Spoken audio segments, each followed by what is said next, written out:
Assalamualaikum warahmatullahi wabarakatuh. Perkenalkan, saya Holina Betriah dari Pasca IAIN Madura, Prodi PAI kelas A, akan menjelaskan tentang institusi pendidikan Islam melalui wakaf, maktab, dan kutab. Toleransi Langker sebagai ruang pendidikan dasar. Pendidikan dalam Islam memiliki sejarah yang panjang dan tentunya berakar pada nilai-nilai agama dan juga sosial. Sejak masa awal perkembangan Islam, pendidikan sudah menjadi prioritas utama sebagai sarana pembentukan karakter dan bahkan penyebaran ilmu pengetahuan. Institusi pendidikan seperti maktab, kutab, dan langker yang didukung oleh sistem wakaf telah memainkan peran penting dalam penyebaran pendidikan dasar di dunia Islam. Jadi wakaf ini sebagai bentuk filantropi dalam Islam yang telah menjadi fondasi utama dalam mendukung keberlangsungan lembaga-lembaga pendidikan ini, menjadikannya sebagai pusat pembelajaran yang mudah diakses oleh masyarakat. Namun di era yang modern ini, institusi pendidikan Islam menghadapi berbagai tantangan yang tentunya dapat mempengaruhi keberlanjutannya sebagai ruang pendidikan dasar.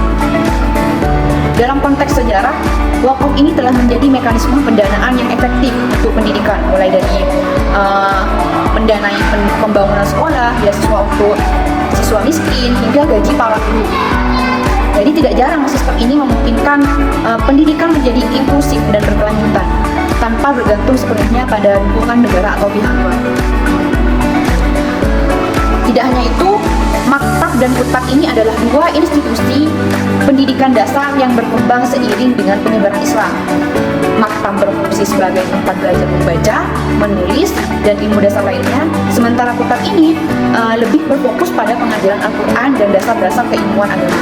Jadi keduanya ini memainkan peran penting dalam membentuk fondasi pendidikan masyarakat Muslim, terutama di masa-masa awal Islam. Meskipun metode pengajaran tradisional di maktab dan kutab ini, tapi telah memberikan manfaat yang besar. Bahkan mereka menghadapi tantangan modernisasi kurikulum dan metode pengajaran yang lebih relevan dengan kebutuhan zaman. Langker atau surau. Jadi langker itu istilah di bahasa Maduranya. Kalau bahasa Indonesianya bisa disebut surau.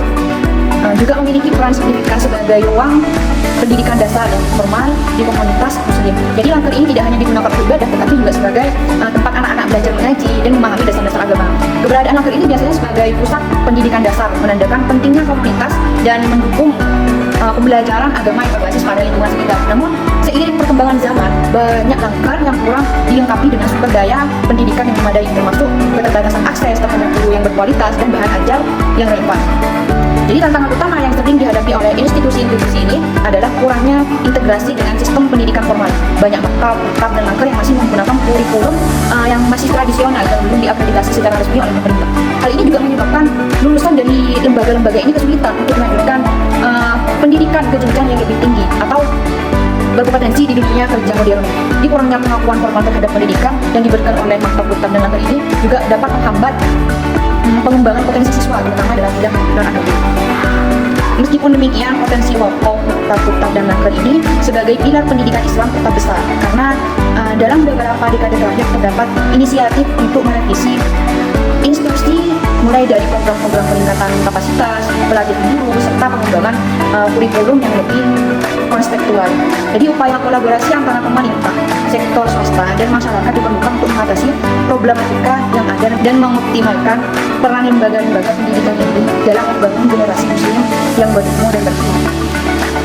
Wakaf adalah konsep filantropi dalam Islam yang melibatkan penyerahan harta atau aset untuk tujuan amal atau kepentingan umum secara permanen. Jadi aset wakaf tidak dapat dijual, diwariskan, atau disita, dan bahkan hasil dari aset tersebut digunakan untuk tujuan yang telah ditentukan seperti pendidikan, kesehatan, kesejahteraan sosial, dan pembangunan infrastruktur lainnya. Wakaf ini juga menjadi salah satu cara umat Muslim menyumbangkan harta mereka untuk kemaslahatan umat yang berkelanjutan. Wakaf berperan sebagai sumber dana utama dalam mendirikan lembaga-lembaga pendidikan seperti maktab, kutab, madrasah, dan universitas. Bahkan dana wakaf itu digunakan untuk membangun gedung, perpustakaan, asrama, dan fasilitas pendukung lainnya yang diperlukan untuk proses belajar mengajar. Salah satu peran penting wakaf adalah pembiayaan operasional lembaga pendidikan, termasuk gaji para pengajarnya. Jadi dengan adanya wakaf ini, lembaga pendidikan dapat membayar guru dan juga staf pengajar secara layak, sehingga mereka dapat menjalankan tugas mendidik tanpa perlu khawatir tentang pendapatan mereka. Ini juga dapat membantu dalam mempertahankan kualitas pengajar dan menarik para pengajar yang kompeten. Dari tadi kita membicarakan tentang kutab dan maktab. Jadi apa sih maksud dan arti maktab dan kutab ini? Jadi kutab atau maktab itu diambil dari kata taktib yang berarti mengajar menulis. Dalam buku yang lain, kutab ini berasal dari kata dasar yang sama, yaitu kataba yang artinya menulis, sedangkan kutab atau maktab berarti tempat menulis atau tempat di mana dilangsungkannya kegiatan untuk tulis menulis. Jadi secara historis, dalam skala yang terbatas, lembaga pendidikan kutab ini telah ada di dunia Arab pra-Islam dari sebelum adanya Islam. Bentuknya ini seperti privat, di mana seorang guru menyiapkan sebuah ruangan gurunya dan menerima bayaran apabila guru tersebut mengajar di keluarga yang mampu. Pada masa awal memberikan fungsi sebagai lembaga atau tempat pemberian pembelajaran tentang tulis menulis dan membaca kepada anak didik, karena yang menimba ilmu dan belajar di kutab merupakan peserta didik yang masih anak-anak, dan mereka juga mempelajari Al-Quran serta ilmu tentang agama. Maka adanya kutab ini dapat diartikan sebagai tempat pengajaran anak-anak. Adanya sistem seperti ini yang diambil dan diadopsi sebagai sebuah pembelajaran dasar dalam kalangan anak-anak di era Rasulullah SAW. Pada awalnya pembelajaran yang berkaitan dengan kutab hanyalah fokus kepada pembelajaran Al-Quran, dan cara bacanya itu diajarkan kepada para murid, namun ulama memilih untuk mengajarkan mereka membaca belajar bahasa Arab, ceria-ceria tentang kenabian dan tentang hadis-hadis Nabi. Jadi pada masa itu pendidikan merupakan hubungan dasar bagi anak-anak muslimin dalam memberikan kesejahteraan pendidikan dalam kegiatan membaca, menulis, dan juga menghafalkan Al-Quran.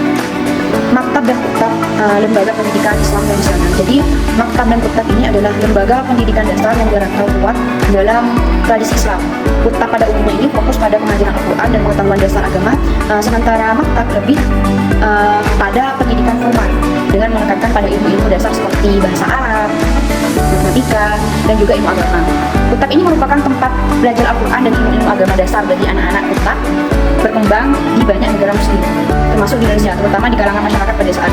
Kutab merupakan bentuk paling awal dari institusi pendidikan yang berfungsi untuk mengenalkan anak-anak kepada dasar-dasar Islam. Kutab di Indonesia seringkali didirikan melalui wakaf tanah yang disumbangkan oleh masyarakat lokal.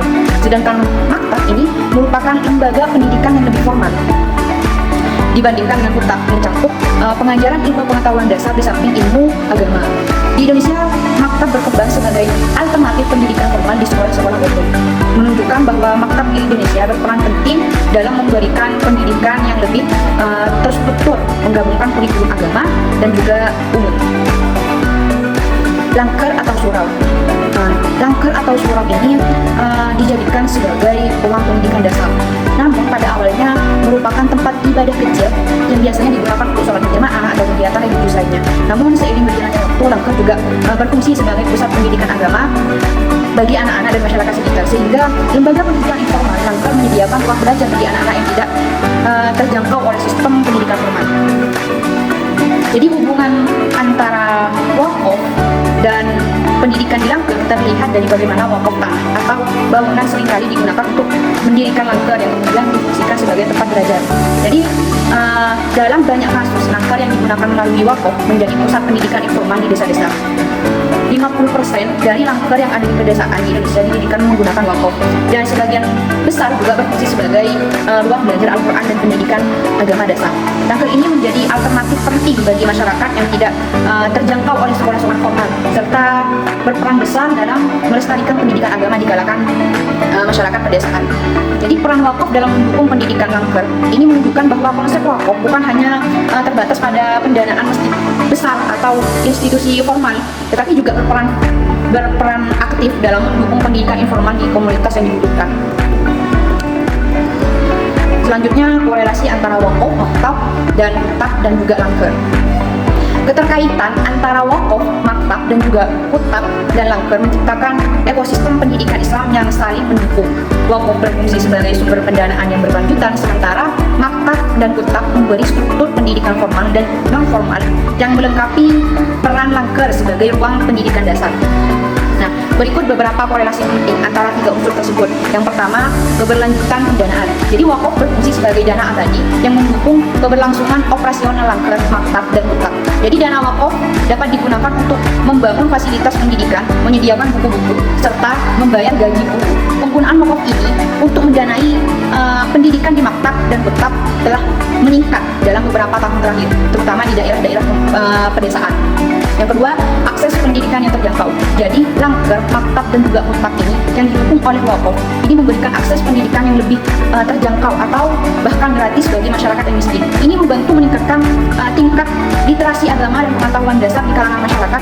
Lebih dari 70% siswa yang belajar di hutang ini berasal dari keluarga berpenghasilan rendah dan mereka bisa mendapatkan pendidikan gratis berkat dukungan dari wakaf. Yang ketiga, pengembangan kualitas pengajar. Jadi wakaf ini juga digunakan untuk meningkatkan kapasitas mengajar di maktab, hutang, dan langkah. Melalui dana wakaf, guru-guru agama dapat dilatih dan dibekali dengan keterampilan mengajar yang lebih baik. Pelatihan dan pengembangan pengajaran yang didukung wakaf telah meningkatkan kualitas pendidikan di berbagai maktab dan hutang di Indonesia. Keempat, penyebaran pendidikan di wilayah pedesaan. Jadi, langkah dan hutang yang didirikan melalui wakaf memainkan peran penting dalam penyebaran pendidikan Islam di daerah terpencil. Dengan dukungan wakaf, masyarakat di wilayah pedesaan memiliki akses terhadap pendidikan agama dan pengetahuan dasar yang berkualitas. Lebih dari 60% maktab di Indonesia didirikan melalui wakaf tanah.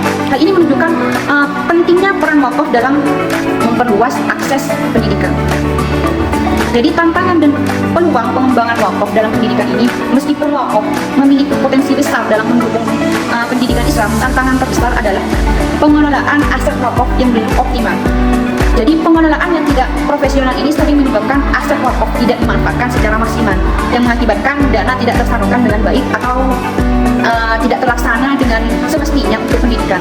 Bahkan banyak aset wakaf yang terlantar atau kurang produktif karena kurangnya kapasitas manajerial di lembaga pengelolaan wakaf. Hal ini juga dapat mengakibatkan kurangnya dukungan yang seharusnya dapat diberikan kepada lembaga pendidikan Islam seperti langkah, maktab, dan hutang. Namun, peluang pengembangan wakaf di sektor pendidikan tetap terbuka lebar dengan munculnya model wakaf produktif, di mana aset wakaf dikelola dan diinvestasikan untuk menghasilkan pendapatan dan keberlanjutan dukungan terhadap pendidikan Islam dapat semakin meningkat.